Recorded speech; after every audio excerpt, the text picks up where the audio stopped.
bisa maju. Oke ya, kita ada di Pandang Sariror, desa modern, di mana kita akan kembangkan potensi sumber daya alam yang ada, yaitu petela pohon, kopi, dan sayur-sayuran. Termasuk di dalam hal ini kita kembangkan tanaman tradisional yang kita akan bekerjasama dengan PKK di desa Pandang Sariror. Tanaman tradisional sangat penting karena tanaman tradisional sudah digunakan sebagai pendamping obat untuk orang yang sehat dan sudah digunakan oleh nenek moyang kita selama bertahun-tahun, dan pada kenyataannya sampai sekarang itu juga masih digunakan oleh masyarakat, terutama masyarakat pedesaan. Dan dari segi medis, saya kira juga sekarang sudah mulai dibicarakan mengenai penggunaan obat tanaman tradisional ini untuk sebagai obat menangani penyakit.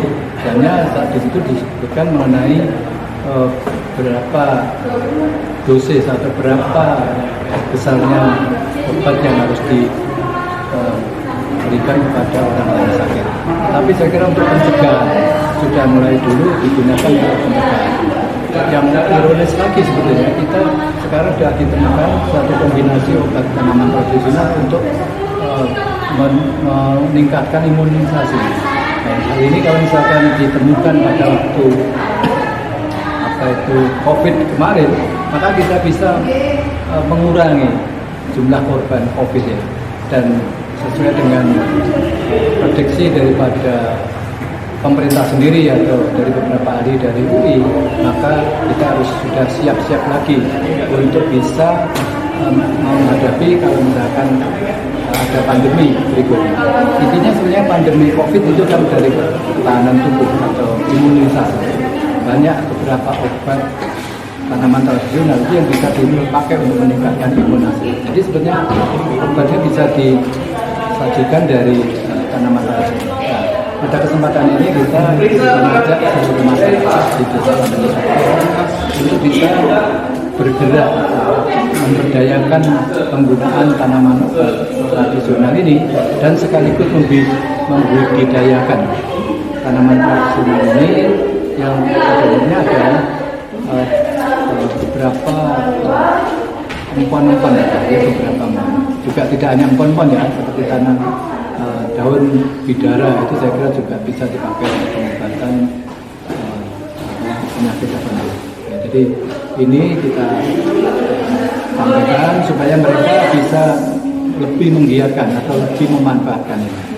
Sebetulnya kita tidak khawatir dengan banyaknya jumlah produksi ya. Kalau misalkan semua orang desa bisa memproduksi, maka kita bisa nanti sajikan di dalam semacam village medical. Artinya di sini ada taman wisata, di mana ada penginapan dan ada perawatan untuk orang-orang sakit, dan disajikan pengobatan tradisional itu ada di situ di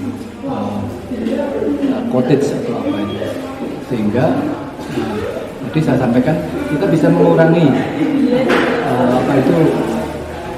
biaya ya, karena sekarang pada umumnya masyarakat desa itu kalau sakit sedikit atau kadang-kadang menunggu sampai kronis belum diobati dengan obat alternatif, maka dia langsung dibawa ke rumah sakit. Padahal di rumah sakit itu juga ada risikonya, sehingga kalau ini bisa menjaga atau mengurangi orang rumah sakit, maka ini akan bisa menjadi manfaat. Artinya kalau kita pengurangan biaya itu sama dengan manfaat, sehingga asas manfaat ini yang akan kita tunjukkan.